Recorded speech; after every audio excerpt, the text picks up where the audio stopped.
गोरे गोरे गाल देखी, गोरे गोरे गाल देखी, गइला लो भाई नाती के बेटा।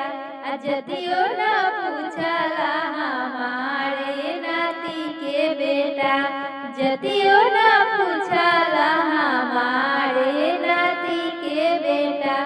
जदिया तो हवे हमरी कोई दिन बिटुइया नाती के बेटा। अब सब्जी बेचन बाजारे नाती के बेटा, अब सब्जी बेचन बाजारे नाती के बेटा।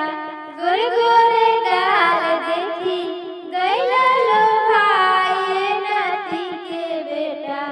जदियो न पूछला हमारे नाती के बेटा, जदियो न पूछला हमारे नाती के बेटा। जदिया तो हवे हमरी मालिन बिटुइया नाती के बेटा। अब फूला लोराना हमारे नाती के बेटा, अब फूला लोराना